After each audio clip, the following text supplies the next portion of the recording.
Buenos días. El Poder Judicial del Estado de Nuevo León agradece su presencia a una exposición más del ciclo de conferencias virtuales La Justicia Digital en los procesos judiciales y administrativos, las cuales son llevadas a cabo a través del uso de las tecnologías de la información. En esta ocasión agradecemos la presencia a través de la distancia de la magistrada Graciela Guadalupe Buchanan Ortega, quien disertará sobre el tema Efectos de la pandemia en la violencia doméstica.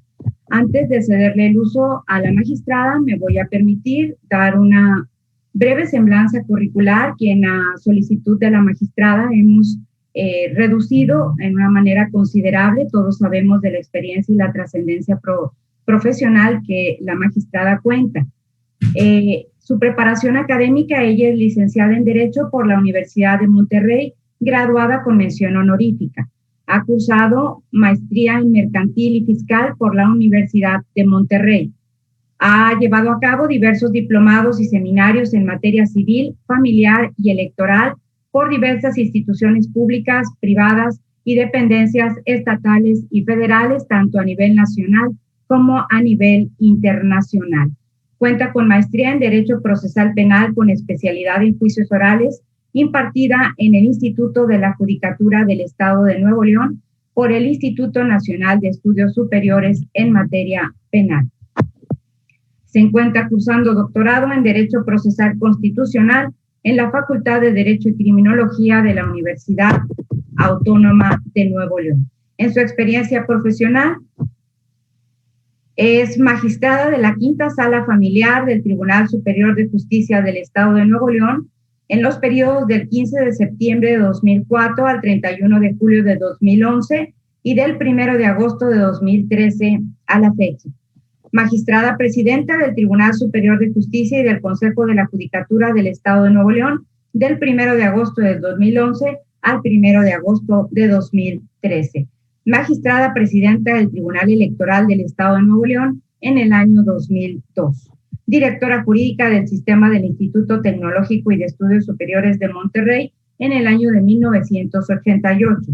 Y en 1984 estuvo en la gerencia legal administrativa del Grupo Visa, ahora Grupo FEMSA.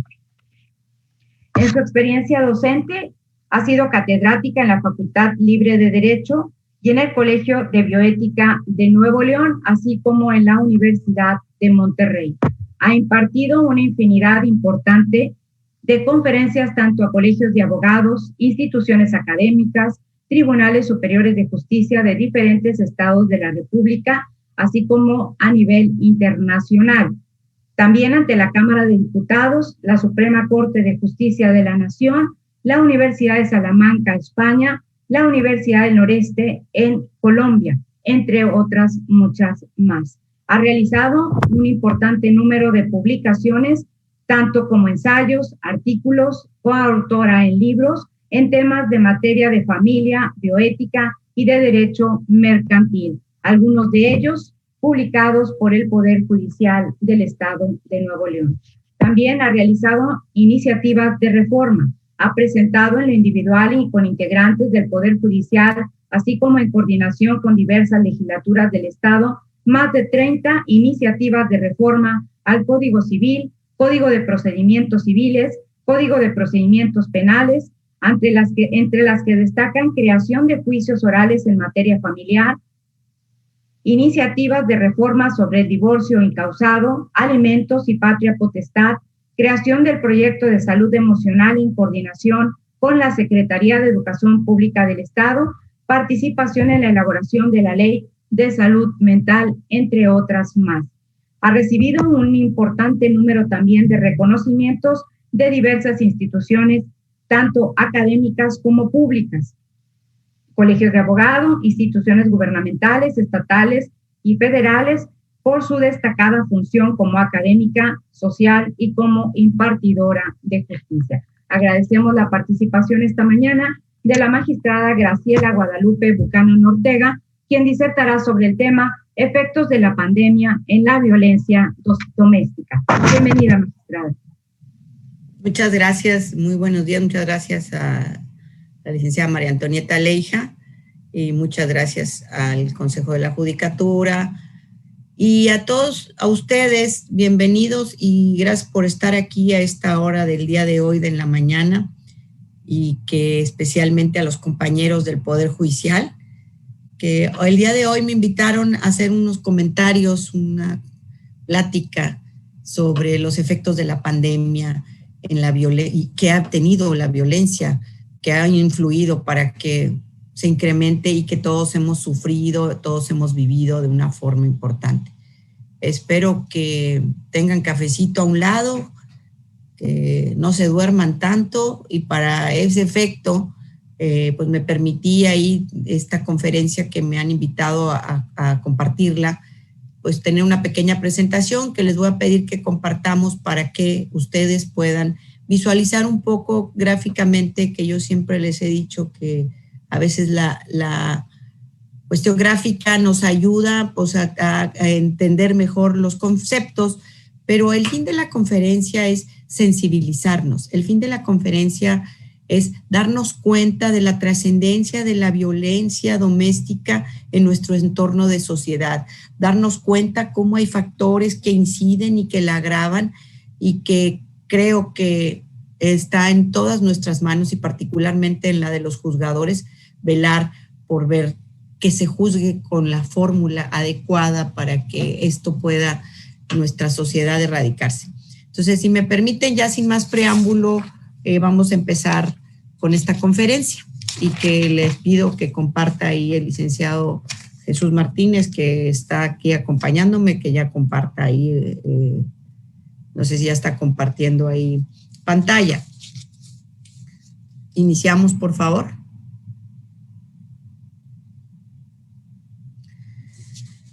¿Por qué me gustó esta frase?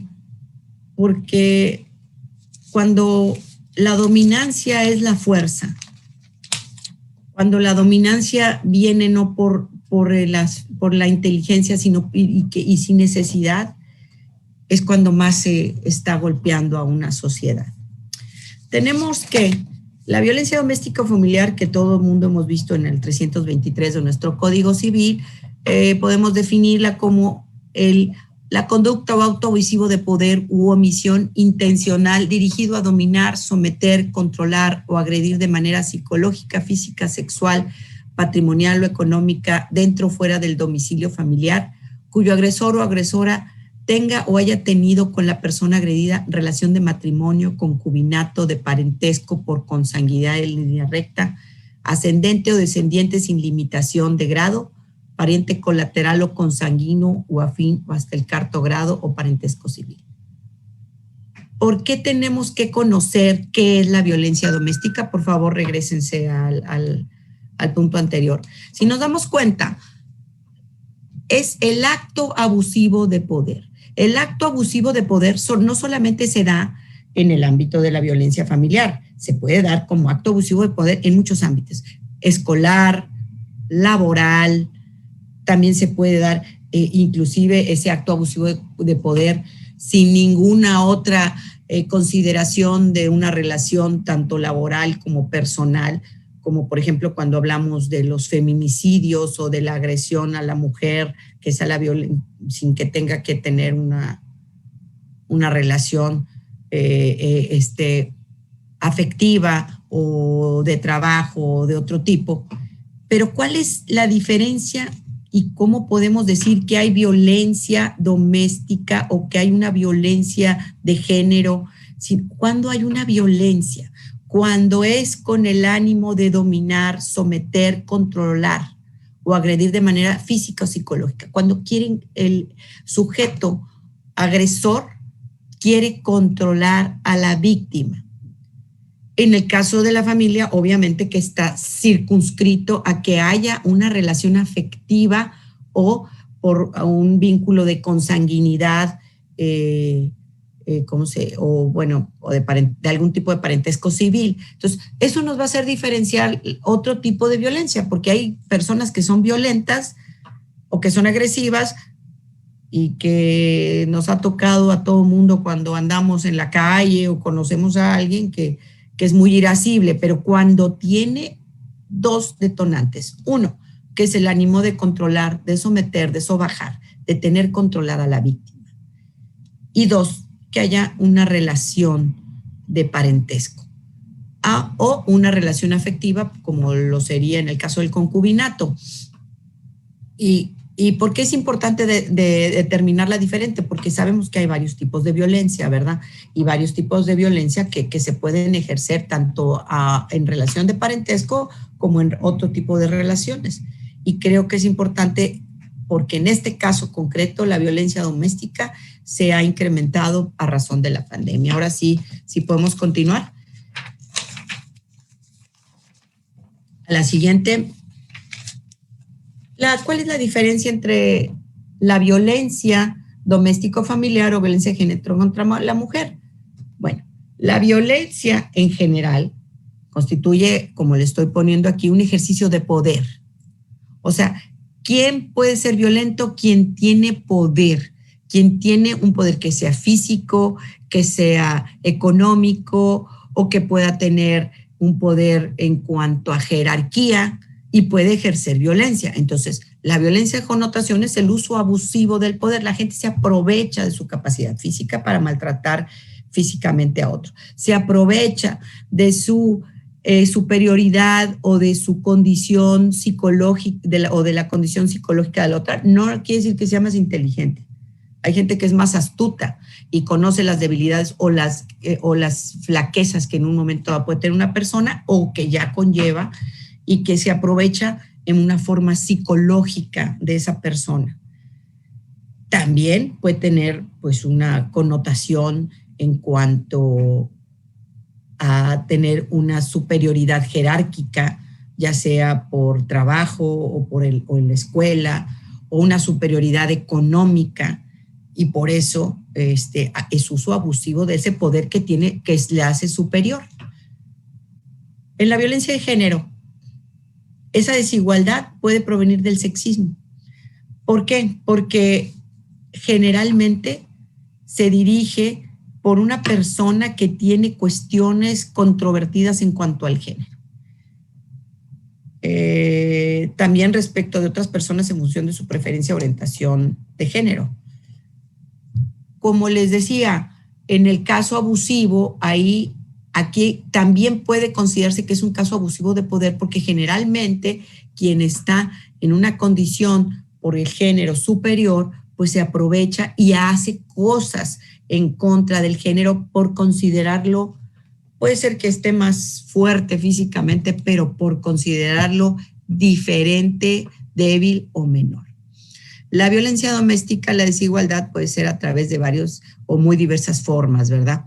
Puede ser hacia los hijos, hacia la mujer, hacia los adultos mayores, inclusive puede ser hasta el mismo varón, pero siempre hay una consideración de vulnerabilidad de la que se aprovecha.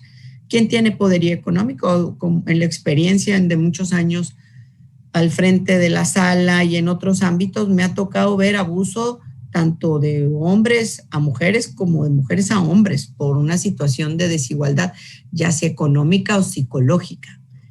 Y creo que tenemos que aprender a diferenciarlas para poder definirlas. Hay diferentes tipos. Si vamos a la siguiente lámina, por favor. La física, bueno, pues todos sabemos que es el uso de la fuerza física o tener la fuerza por conducto de un instrumento que puede ser algún objeto, alguna arma. La psicológica emocional. Esa es, yo creo que es la más interesante, porque generalmente la violencia doméstica empieza con violencia psicológica o emocional, porque la finalidad, como les dije, la física no es nada más una agresión, tiene una finalidad que es someter o controlar. Por ejemplo, la violencia física entre los padres a los hijos. Vamos a hablar de vulnerabilidad en cuanto a la edad. ¿Qué sucede? Cuando un padre no puede controlar la actuación de un hijo y no tiene los recursos emocionales, la educación, o tiene un ejemplo en ese sentido, porque ustedes recuerden que antes decían, como han llegado muchos memes, que cuando dicen los hijos que quieren ir al psicólogo porque tienen muchos traumas, bueno, pues en nuestros tiempos cualquier trauma se arreglaba con una chancla, ¿verdad? ¿Qué quiere decir eso? Que con un chanclazo tenías o con un pellizcote para obedecer. Generalmente la violencia física se genera por la incapacidad de manejar adecuadamente o controlar una situación. La violencia física denota un punto de rompimiento, de desorden entre la psiquis de la persona que la hace contra quien puede abusar de ella. Un niño que se porta mal y que le han dicho, oye, quédate quieto, pórtate bien, o ya no llores, o ya no grites, algo que no se puede controlar emocional o psicológicamente, siempre se lleva a la violencia física. La violencia física generalmente antecede la violencia psicológica. Porque vamos a recordar que estamos hablando de violencia familiar en general, porque muchas veces la violencia de género no necesita tener antecedente de contexto de violencia psicológica, pero la violencia familiar sí, porque no es una agresión por sí misma. Y yo siempre doy este ejemplo porque me parece ilustrativo. No es una emoción violenta, es una necesidad, forma de control hacia las demás personas del entorno de familia o hacia quien va dirigida.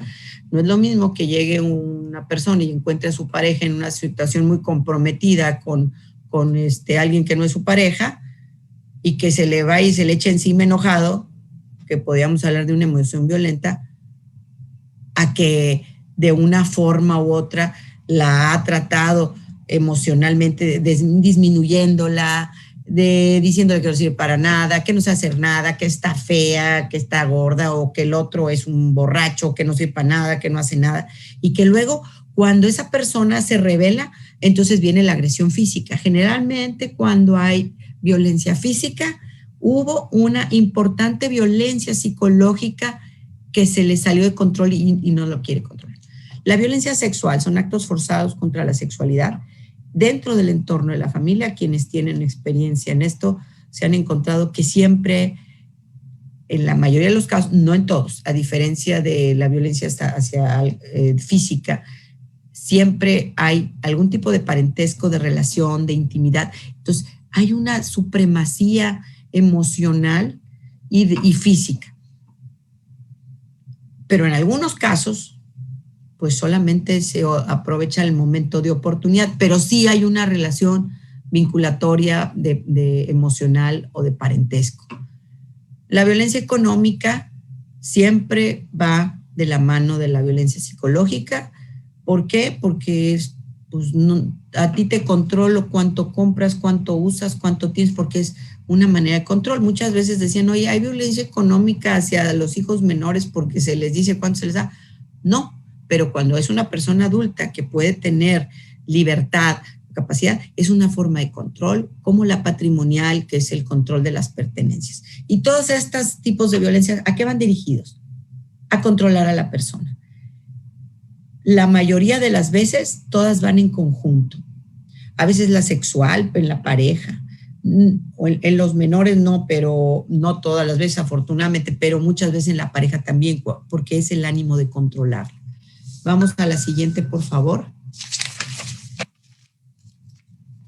La violencia como una condición emocional de quien es violento, porque tiene que ver de muchos factores.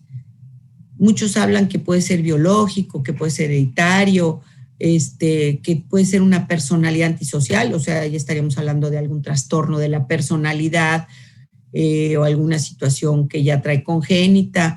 Otros creen que se relaciona con el medio ambiente y con aspectos culturales. Yo les puedo decir que la violencia o la persona que es hay valores que detonan la violencia.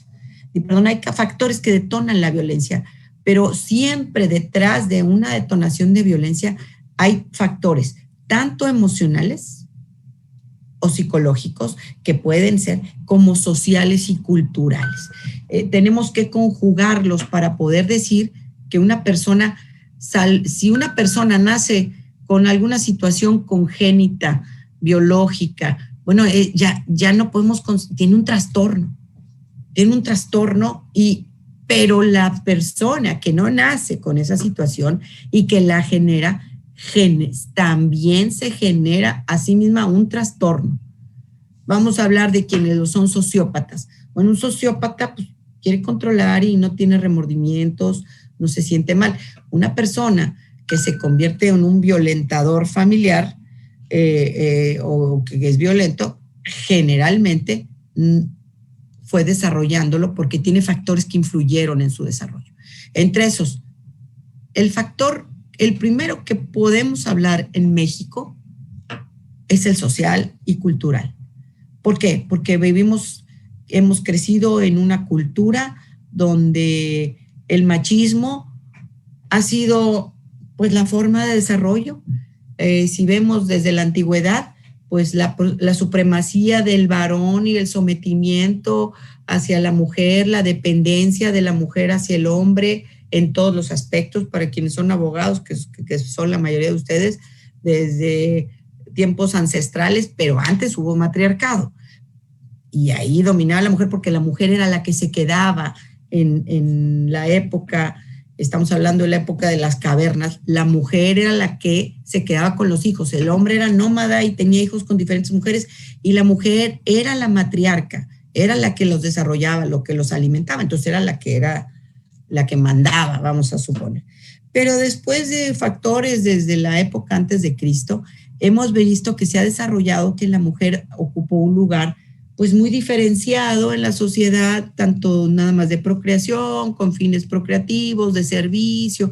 Bueno, hasta después de las guerras esto fue cambiando cuando tuvo que entrar mayormente, y no quiere decir que desde el siglo XVIII, a finales del XVIII al XIX, no hubo un desarrollo importante histórico, pero fue cuando ya se generó la necesidad de la parte económica de la mujer. Y eso ha venido a traer, bueno, que haya un mayor conflicto y choque cultural y que entre quienes han crecido bajo la cultura de que la mujer pues debe obedecer, además, pues hasta la Biblia lo ha dicho, ¿verdad? O mujeres obedezcan al marido y todo, entonces, se salen del contexto y pues hay violencia o hay una situación. Entonces, creo que el primer factor en México es el cultural. Y luego nos vamos a venir a otros que son sumamente el cultural y educativo, porque pues la educación es la única que puede hacer la diferencia. Pero si a eso le sumamos otros factores económicos como ¿cómo se llama? La marginalidad que hay, la pobreza y a la desigualdad que hay, y luego otras fórmulas como son las adicciones. Si nosotros tenemos las estadísticas de nuestro Tribunal de Tratamiento de Adicciones, los mayores casos de la suspensión del procedimiento a prueba por cuestión de violencia han sido por uso de alcohol y luego otras drogas enervantes, pero fundamentalmente el alcohol. El alcohol es una adicción. Esa adicción se generó por una razón emocional y esa adicción detona que la persona se convierte en una persona que si por sí trae un bagaje de idiosincrasia y de cultura diferenciado, bueno, pues esto lo viene a detonar, ¿sí? Y desafortunadamente los tratamientos preventivos para estos factores, pues vamos a ir viendo cómo se han incrementado con la pandemia, ¿verdad? Bueno, aquí les digo, hay otras formas sociales, económicas, otras herramientas, pero desafortunadamente, pues la pandemia nos alcanzó. Vamos a seguir, por favor. Todos sabemos que esos factores estresantes, pues le tuvimos que agregar uno nuevo, que fue la pandemia. Todos vamos a seguir adelante. Todos sabemos que es una enfermedad infecciosa causada por un virus y de persona a persona, a través de gotículas, etcétera. Eso está muy conocido y ¿Qué pasó? Empezó la pandemia y se tuvieron que tomar medidas, porque como se transmite, como la mayoría de los virus, supongo yo, no es mi especialidad y tampoco quiero ahondar en eso porque luego me va a criticar el doctor de la O y otras personas.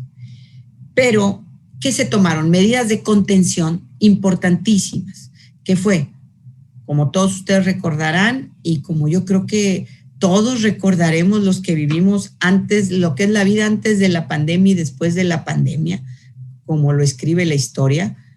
Desde el 30 de marzo del 2020 se suspendieron las actividades no esenciales hasta el 18 de marzo. ¿Cuáles eran las actividades esenciales que yo recuerdo? Pues exclusivamente las que eran por parte del gobierno, pues de mantenimiento, limpieza, las de salud, los comercios, solamente los esenciales, como se acordarán, que eran las farmacias y la venta de comida.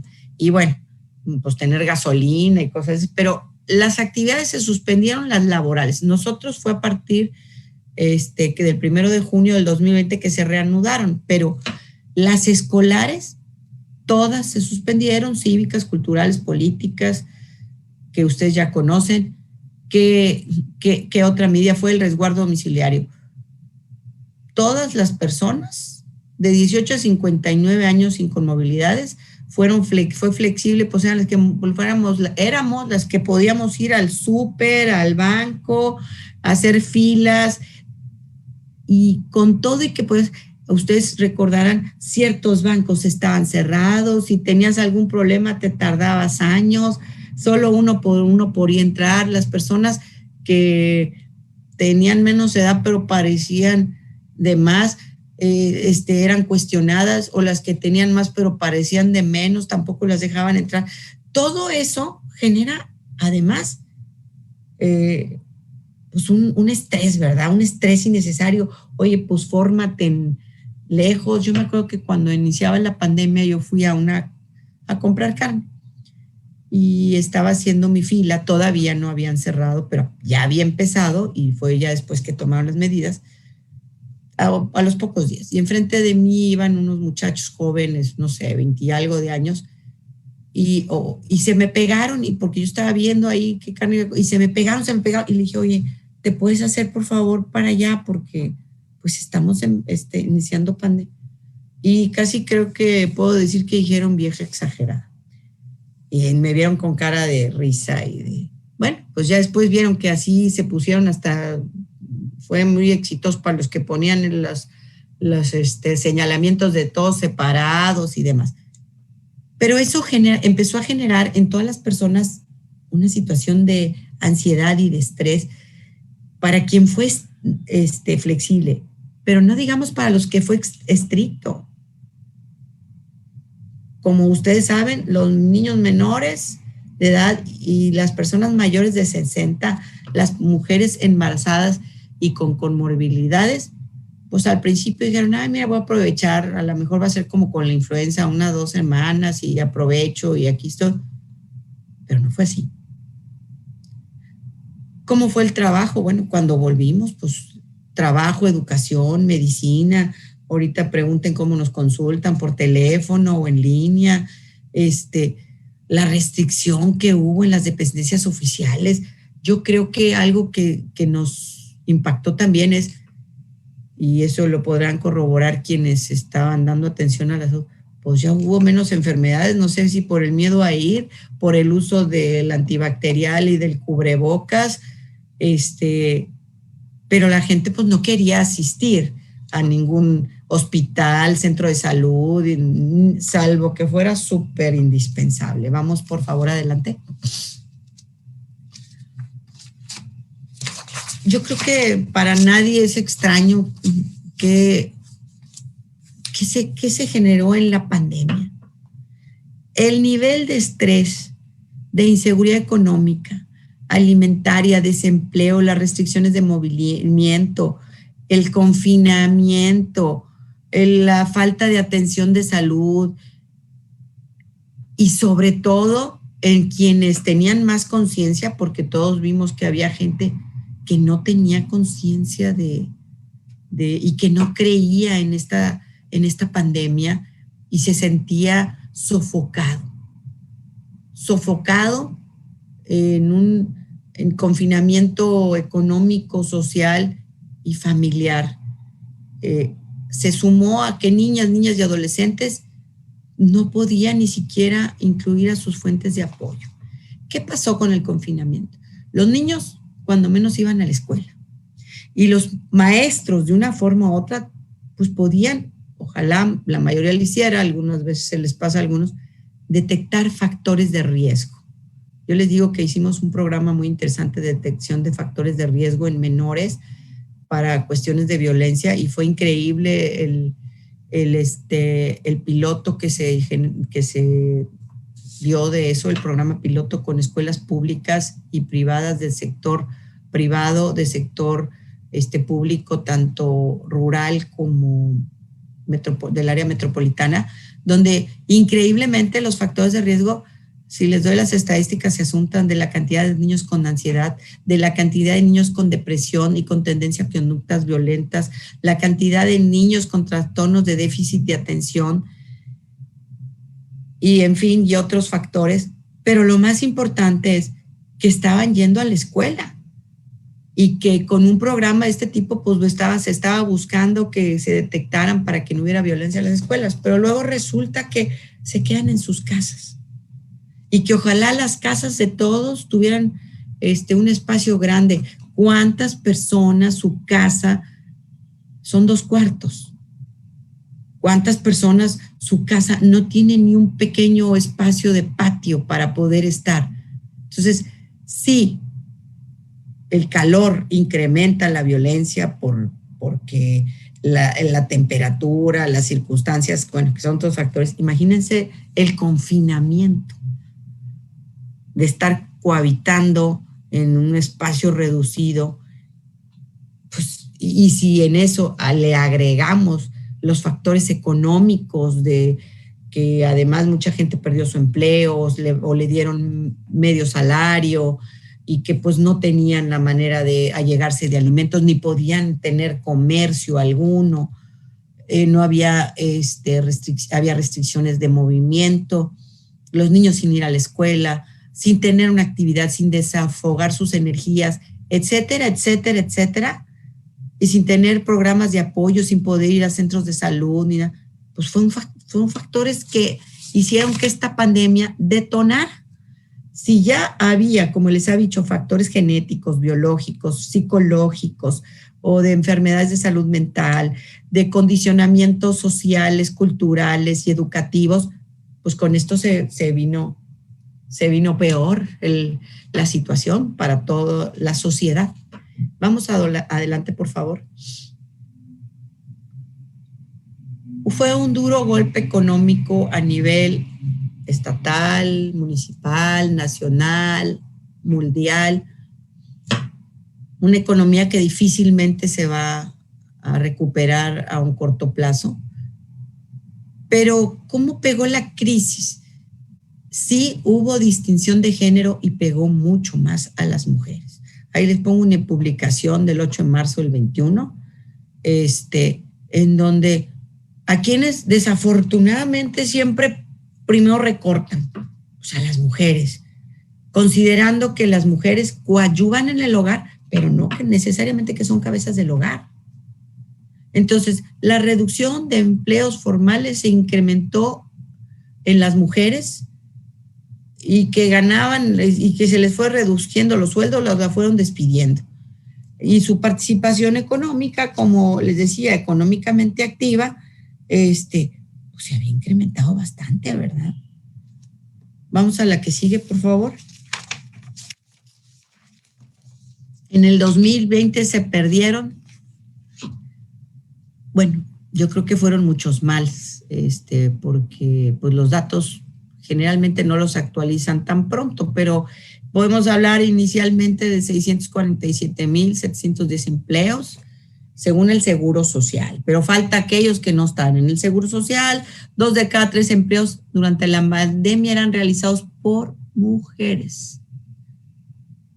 Qué triste.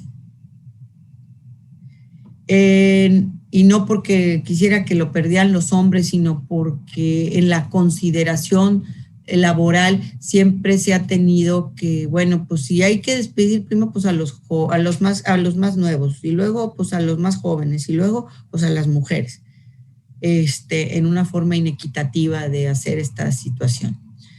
Del septiembre del 2020 la ocupación informal creció 245,000 empleos. ¿Por qué? Pues porque la gente necesitaba buscar alguna forma de trabajo. El empleo femenino en el trabajo doméstico había caído 33.2%, porque hubo una situación de que pues el empleo doméstico nadie quería llevar a su casa el coronavirus. Entonces era mejor no tener una persona empleada que andar buscando una persona que sabrá Dios si pudiera ser empleada. Una encuesta de la Universidad Iberoamericana reveló que el 65% de los hogares señalaron que sus ingresos se redujeron durante la pandemia y que 1 de cada 3, la contracción fue del más del 50%. Eso es un impacto terrible porque es un factor sumamente estresante en una familia, sumamente estresante en una sociedad. Y ya no hablemos de las consecuencias económicas, pero recuerden que estamos hablando de cuáles son los factores que influyeron tremendamente para la pandemia. El 20.8% de los mexicanos pidió un préstamo bancario. Imagínense cómo van a estar, si no se regenera la economía, el estrés y pues el impago, ¿verdad? Y eso va a conllevar situaciones jurídicas importantes. ¿Qué factores sociales fueron también importantes, como les comentaba?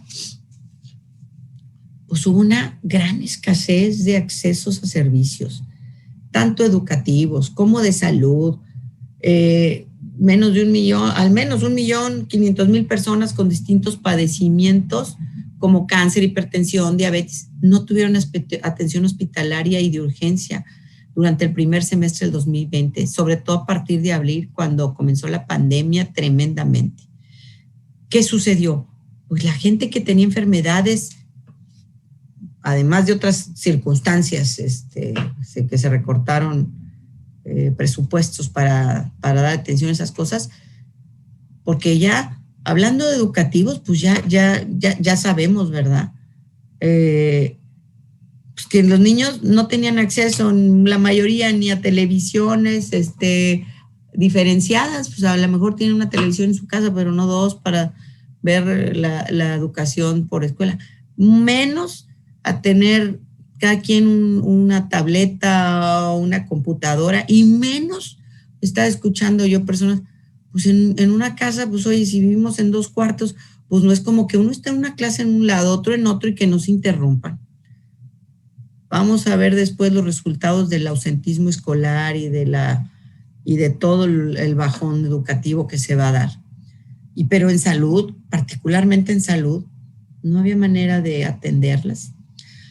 En Nuevo León y en la mayor parte del país, a partir del 17 de marzo del 2020 se suspendieron actividades jurisdiccionales, se cerraron. Entonces, no había durante el tiempo. Nosotros recuerden que comenzamos en junio de una manera de teletrabajo y a distancia,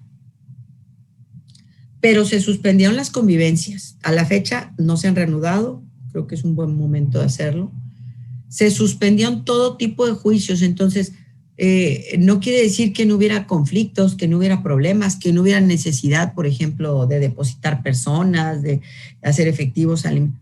Pero se tuvieron que suspender, porque la prioridad número 1 fue la pandemia.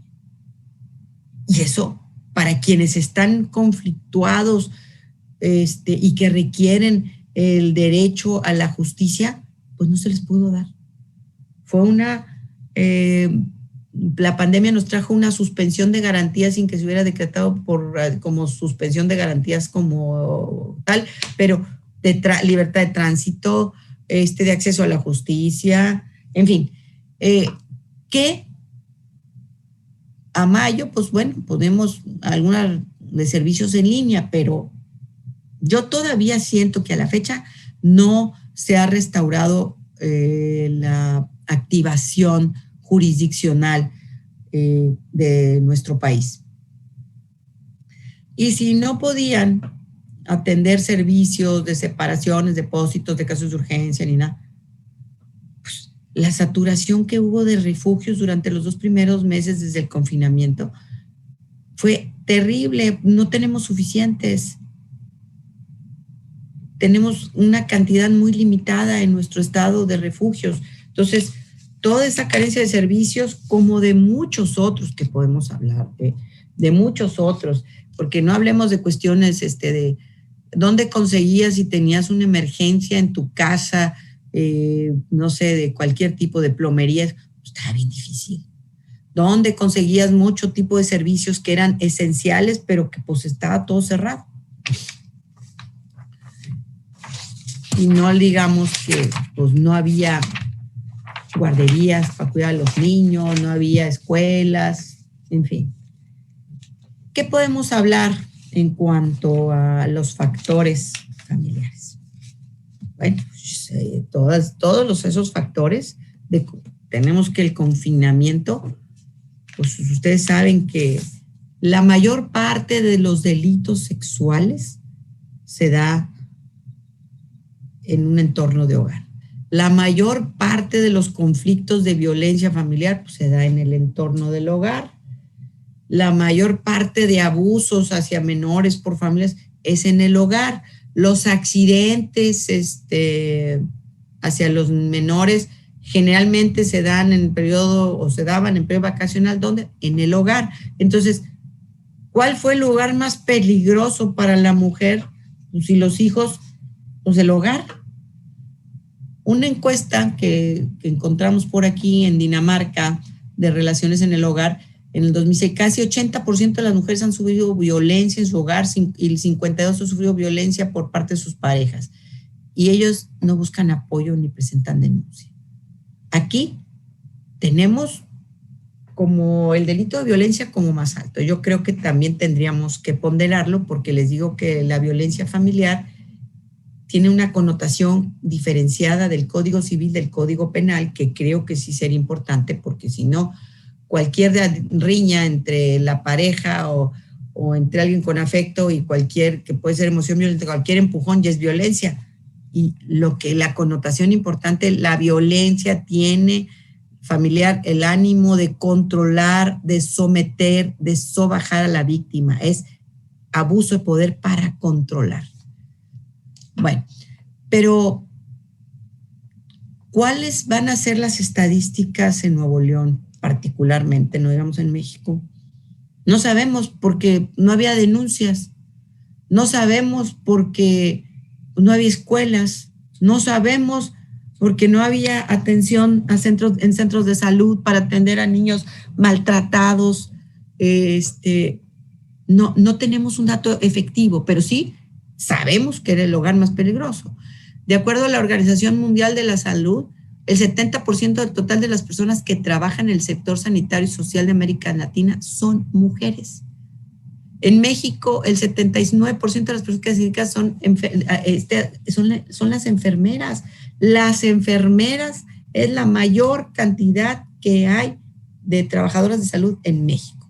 Luego, el trabajo doméstico y de cuidado es bien importante. Yo siempre les digo que detrás de una mujer que trabaja, siempre hay otra mujer que le ayuda, ya sea familiar o ya sea una empleada doméstica. Las mujeres y en algunos casos los hombres que tienen mayores interacción en su familia, tuvimos una triple jornada laboral.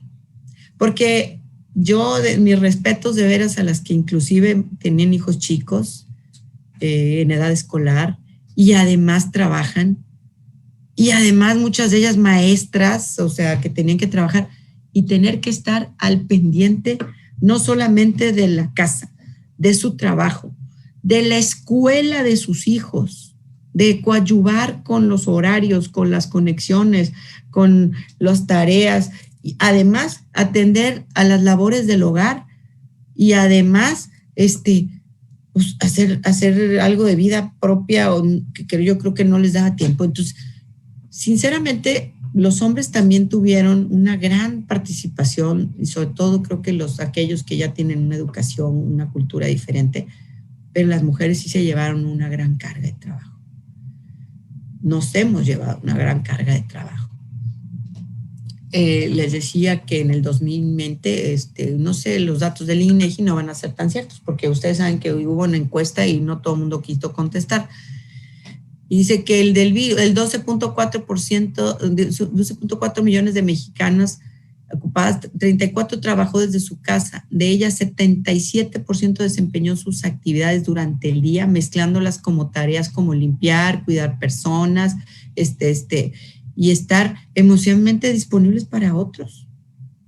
Porque además es otra carga, o sea, para que los hijos estén bien y la familia que esté bien, los padres deben de estar bien y fundamentalmente la madre. ¿Qué sucede con aquellas personas que no tienen los factores y recursos emocionales para estar medio bien?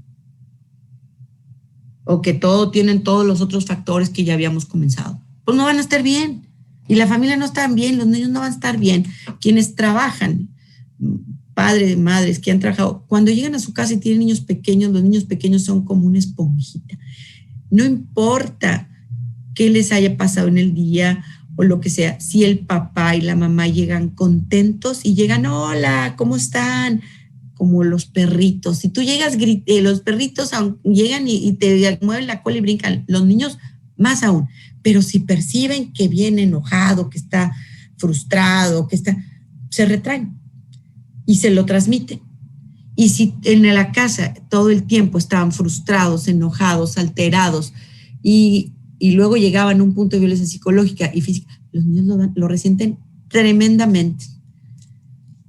Entonces, una mujer normal y un hombre normal, pues todos tenemos nuestras condiciones personales y particulares, pero si le incrementamos todos estos factores de triple jornada, de trabajo, de falta de empleo, etcétera, y le sumamos que la única recreación que se pudo tener fuera de casa, que no podía haber fuera de casa, sino era pues, el Netflix, el cable, el internet, cosas de esas. Yo creo que pues ver la televisión o alguna, porque quienes tuvieron la fortuna de tener espacios abiertos más amplios en su casa, o algunos cuantos afortunados que podían irse a unas quintas o algo, pero no había espacios para recreación. Yo me acuerdo que era ir al súper, increíble no ver ni un niño. Ir a una tienda departamental, increíble no ver a nadie de gente de niños. O sea, una ciudad sin niños.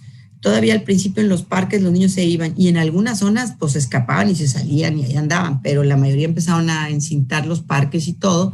No veías niños, no veías gente adulta. Me tocó ver personas adultas mayores que no las dejaban entrar a Costco, que las rechazaban cuando querían ir.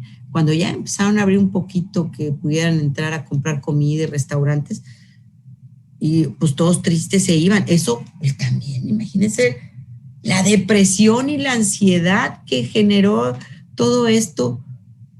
Si yo ya les había dicho desde el año pasado que la Organización Mundial de la Salud había señalado que iba a ser la enfermedad número 1 en el 2020, la depresión y la ansiedad, pues junto con el COVID se confirmó.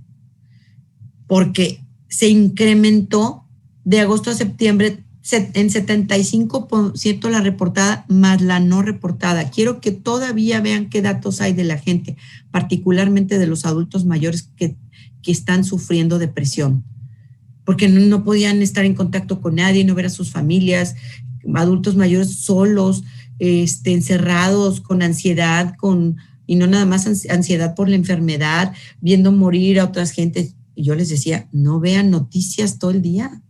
El alcoholismo, dicen que aumentó alrededor de 15%, pero yo creo que según otras estadísticas que he visto, incrementó un 45%, porque ese incremento, los que ya tenían el alcoholismo, pues lo subieron todavía más el consumo, pero 45% incrementó quienes, sin ser más que consumidores ocasionales, empezaron a consumir de una forma cotidiana. Vamos, por favor, a la que sigue. Los niños. Es un reto importante. Según el doctor Melvin Otis de la Academia Estadounidense de Psiquiatría Infantil, el estrés de la pandemia, el cambio del aprendizaje remoto, el aislamiento social, están creando condiciones que están teniendo una ansiedad en los niños y en los jóvenes. Yo veo a los jóvenes sumamente ansiosos, sumamente estresados por la educación en línea, en donde no están aprendiendo, traen su aparatito por todos lados y están viendo la inmortalidad del cangrejo y no están aprendiendo. Inclusive si las universidades no les pueden exigir que sea cámara abierta, porque no todo el mundo tiene las condiciones de vivienda como para que les estén viendo su casa, además de que es una invasión a la privacidad.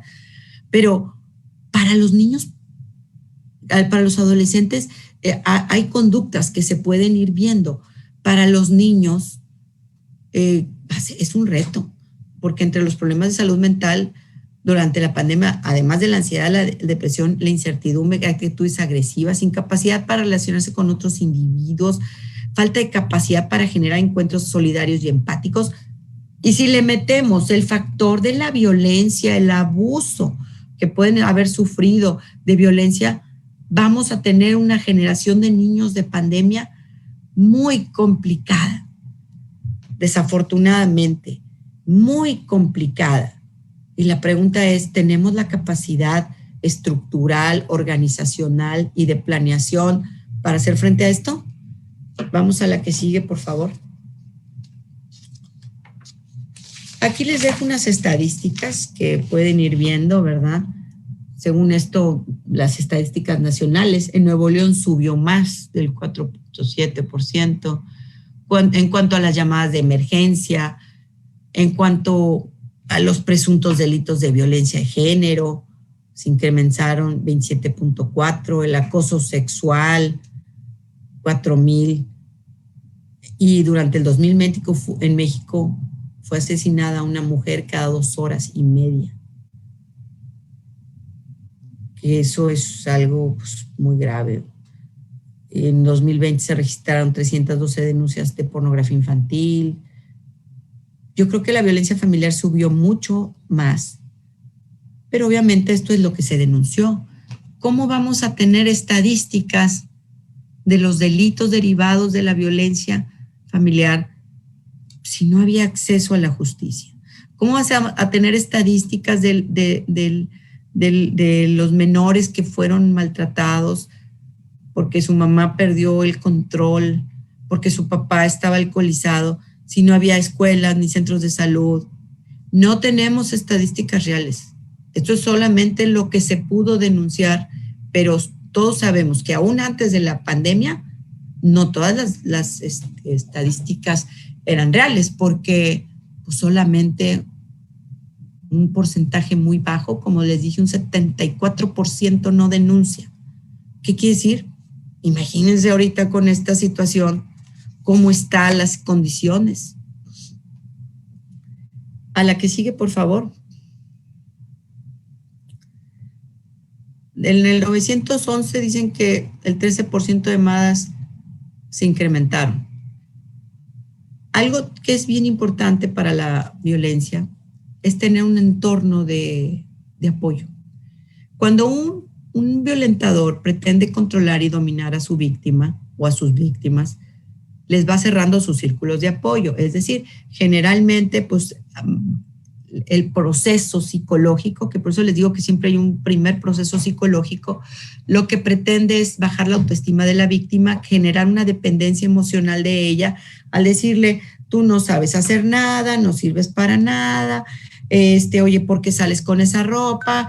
No puedes comprar más en fin, todo lo que conlleva a ir cercándola. Y entre ese acercamiento es alejarla de sus fuentes de apoyo, como son la familia de origen, los parientes, los amigos, que pueden ser círculos cercanos, y los amigos. Precisamente ¿para qué? Para que no pueda tener esos círculos de apoyo y tenga una dependencia absoluta del sujeto violentador. ¿Qué sucedió con la pandemia? Pues todo eso ni siquiera se lo tuvo que acercar.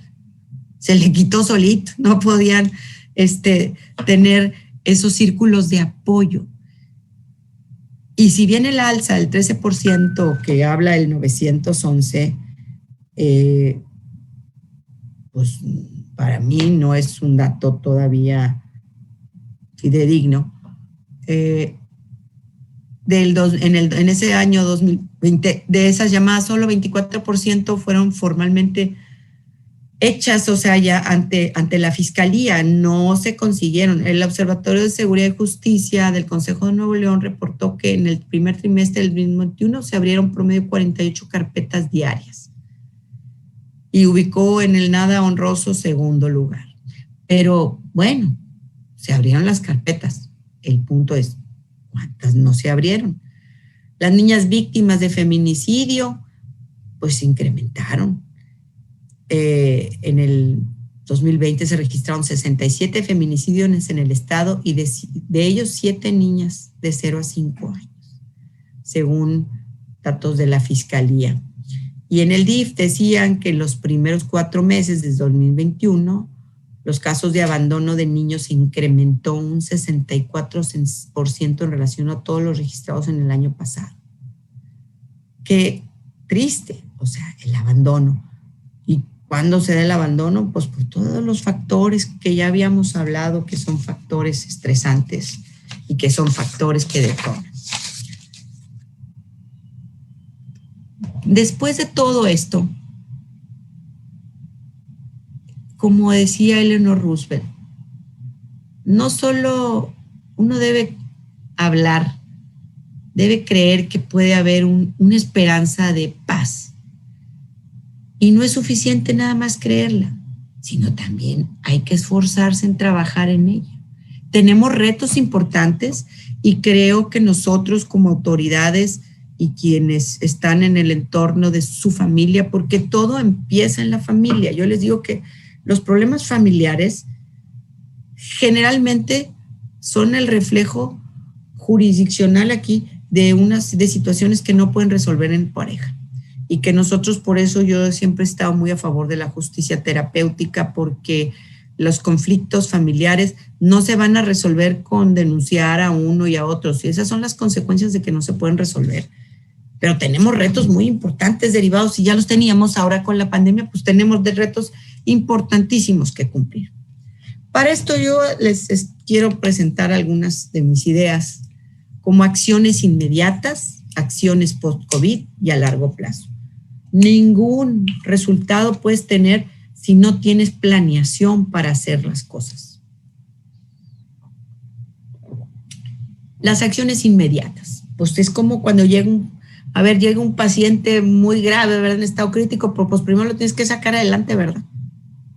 Ya que lo saques adelante, pues entonces vas a tener otras acciones de una inmediatez que no es tan urgente, pero sí que es trascendente, y luego a largo plazo. Las acciones inmediatas. Bueno, tenemos que tener medidas emergentes para contener y cesar todas estas circunstancias. Emergentes que ya se han tomado, como fueron para la atención a la violencia. Bueno, empezar a tener una mayor amplitud de circunstancias, tanto y ahorita más adelante para las autoridades, diferenciadas para las judiciales particularmente y para la fiscalía, ¿verdad? Que son centros, creación o ampliación de centros de denuncia, de telefónica o digital, que haya brigadas.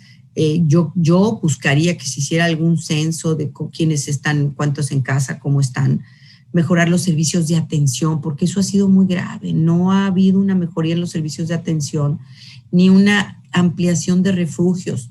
Yo siempre les digo que si nosotros no tenemos una familia o amigos en torno, ¿cómo le hacen quienes sufren violencia para irse? Necesitan tener un entorno favorable de familia o de centro de apoyo o refugios, creo que serían muy insuficientes los refugios, ¿verdad? Y la capacitación al personal del primer contacto me parece súper importante, porque muchas de las personas no quieren denunciar o se acercan y me ha tocado escuchar que van, ay, hombre, pues ya, pues te pegó una vez, ya, quédate así. Oye, no hacen caso, no hay quienes están en primer contacto con personas que están sufriendo violencia o que han sufrido una violencia, necesitan estar capacitadas y como todo, para ayudar, para entender.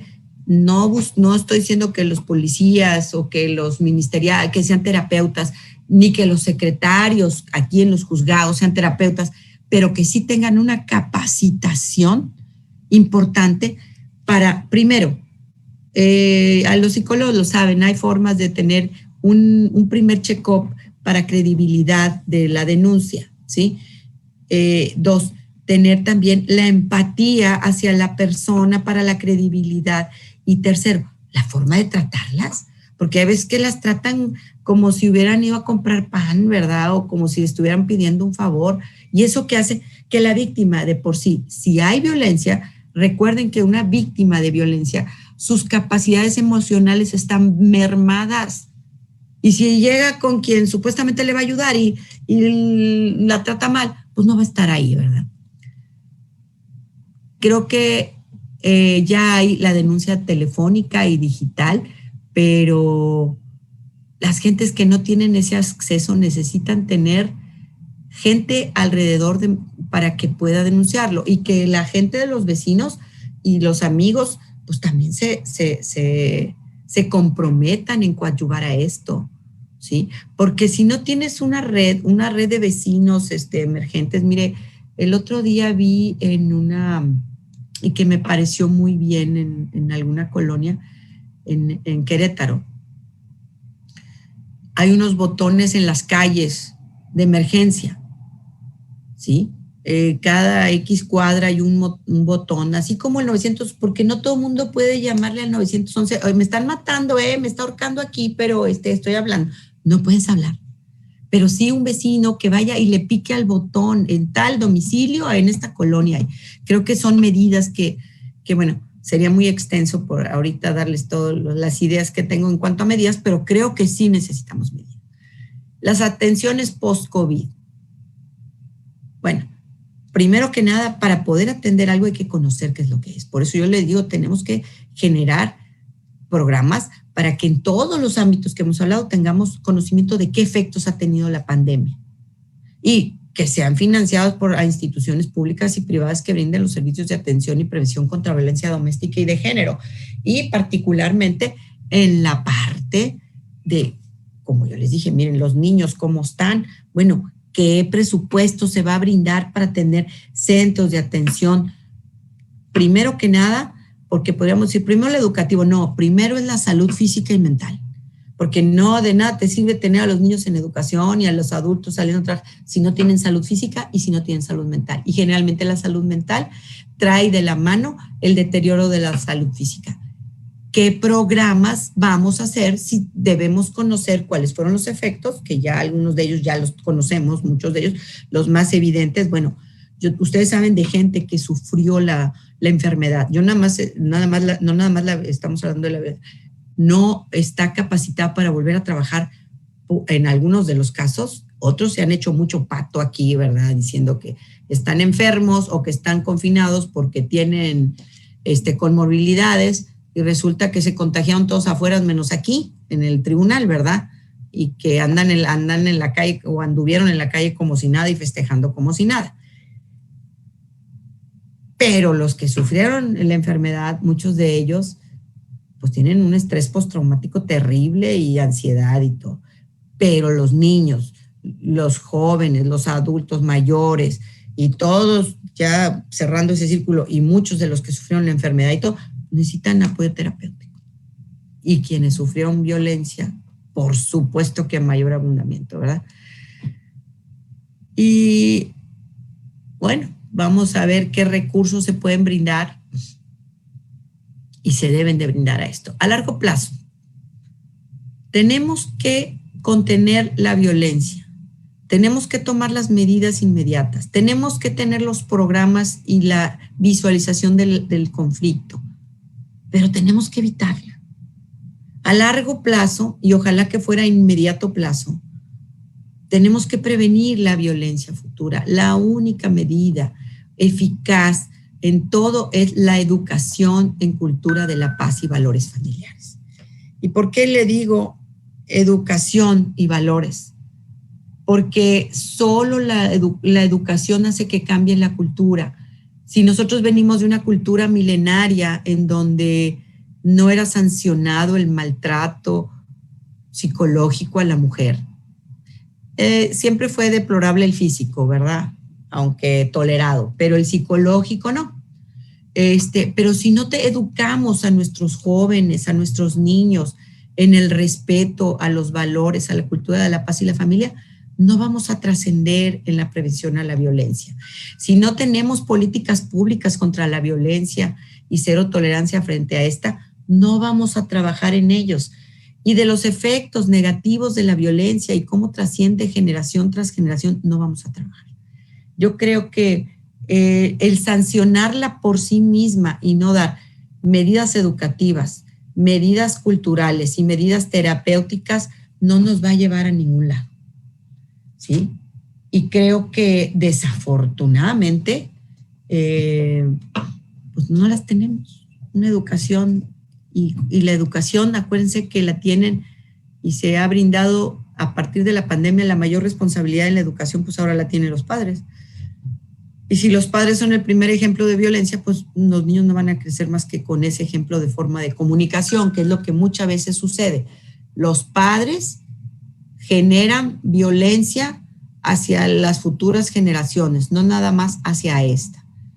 Los jóvenes que no tienen educación en el respeto y cultura de la paz, pues no van a poder tenerla bien, porque la mejor educación es el ejemplo. Y desafortunadamente la pandemia a muchos no les ayudó a mantener un control emocional. Por eso necesitamos campañas de difusión sobre los efectos negativos de la violencia, cómo trastoca la sociedad, cómo va a haber mayor índice de criminalidad. Y en esas acciones inmediatas de servicios de atención, creación, ampliación de refugios, capacitación y todo lo que estoy diciendo, no estoy hablando, además de todas las demás acciones inmediatas, que es buscar reactivar la economía para que la gente no esté en eso, buscar tener mejores oportunidades para los jóvenes que empiecen educación, etcétera. No estoy hablando porque todas esas deben de ser, estoy hablando en cuanto a la violencia, pero para que no haya violencia también tenemos que tomar los factores que la producen. El único que no vamos a poder controlar sería un genético, ¿verdad? Pero todos los demás factores podrían buscar tener una forma de control, de prevención, de tratamiento y de prevención para que a futuro no se dé. Tenemos un reto importante, como les decía, por favor, en este caso,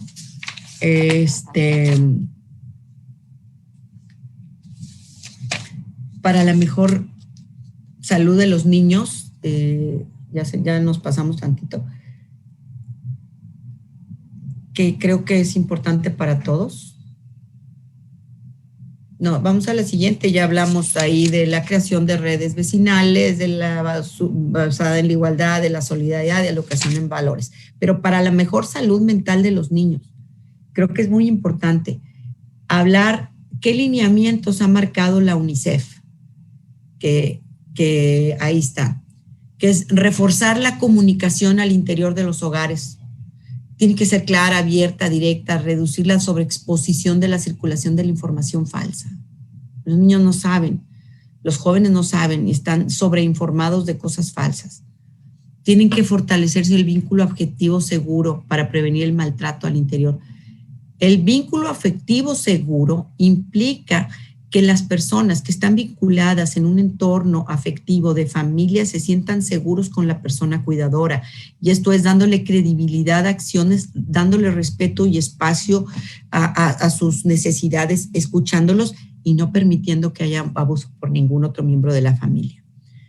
Generar actividades que puedan llevarse a cabo con todo el mundo de la familia. Yo he visto casos exitosos de de que han hecho juegos en conjunto, actividades conjuntas, yo creo que muchas de ellas han sido cocinar y hacer cosas. Bueno, pues va a haber mucho sobrepeso derivado de la pandemia, pero sí hay rutinas que pueden hacer juntos y lo más importante es que haya juegos, espacios, que tengan ordenadas cada quien actividades, tanto las económicas como el de coadyuvar en la casa, y que puedan tener reglas claras, porque la permisividad ha hecho que muchos pues, se duerman a la hora que quieran, despierten a la hora que quieran, si quieren se conectan, si no quieren desconectan. Entonces se tiene que restablecer un orden para los niños, pero darles seguridad.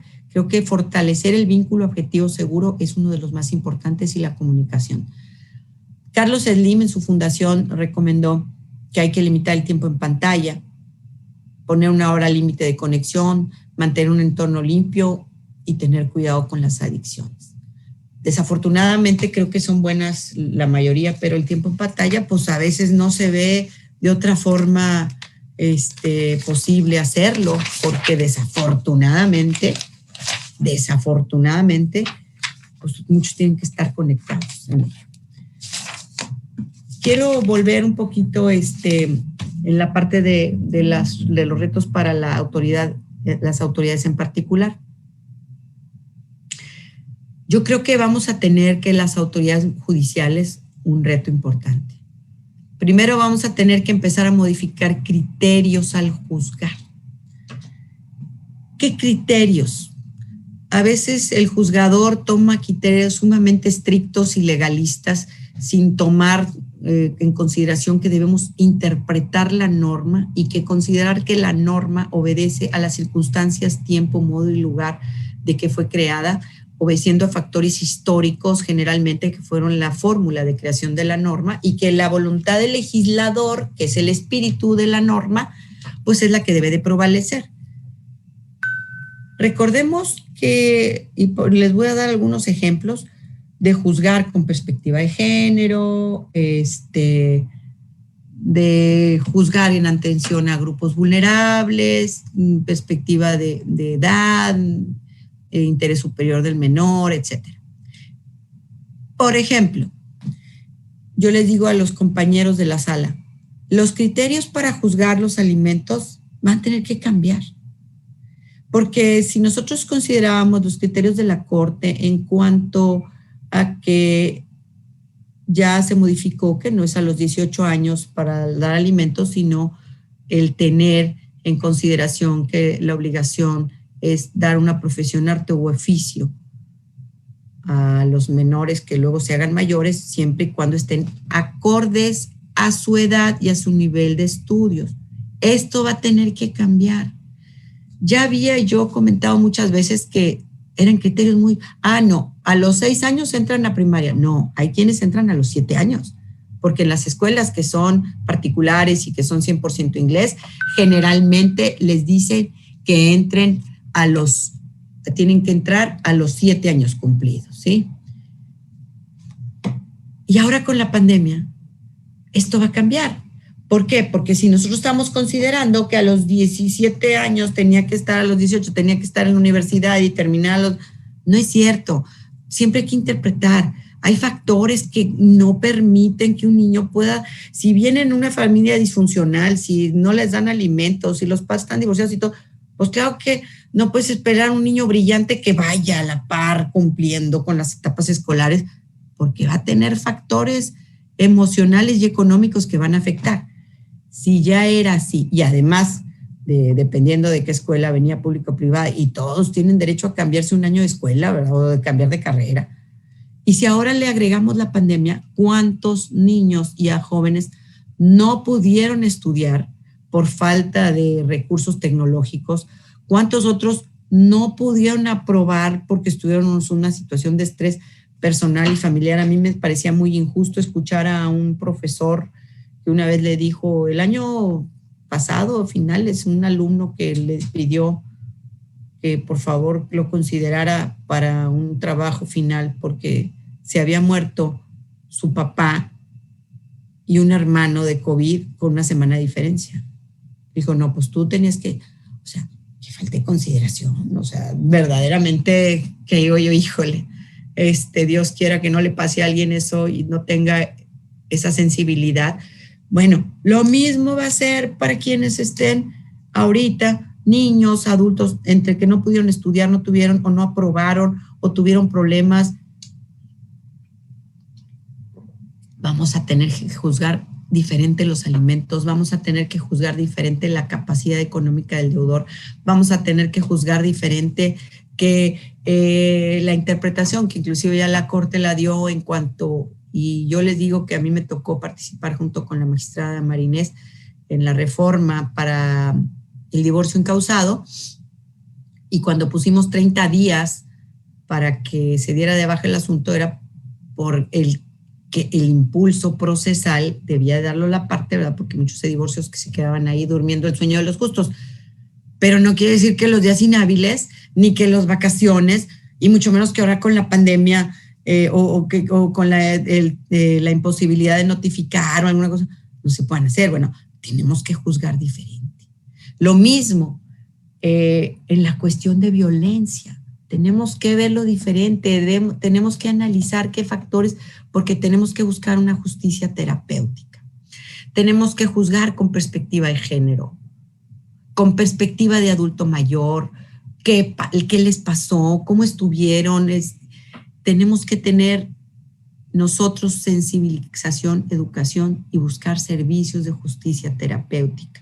Lo mismo las fiscalías, tienen que modificar sus criterios. Lo mismo igual nosotros que la capacitación y sensibilización del personal. ¿Por qué digo ellos? Porque ellos son los de primer contacto, igual que los policías, pero no quiere decir que nosotros tampoco también lo necesitamos. Una capacitación y sensibilización. En el caso de la facilitación de la denuncia, la integración de servicios, que todo esté en una misma área, porque eso de que corran a un lado, corran al otro y desanima y desalienta a cualquiera. Y hacer las reformas necesarias para garantizar la atención y sanción de la violencia. En los centros de trabajo, ¿qué tenemos entre muchas otras cosas? Tenemos que generar gobiernos y empresas socialmente responsables. Una empresa familiarmente responsable y socialmente responsable, no nada más socialmente, familiarmente responsable, es aquella que promueve y ejecuta buenas prácticas laborales en materias de equidad de género, prevención y combate a la violencia laboral y al hostigamiento sexual, favorece que los trabajadores y trabajadoras atiendan sus responsabilidades familiares.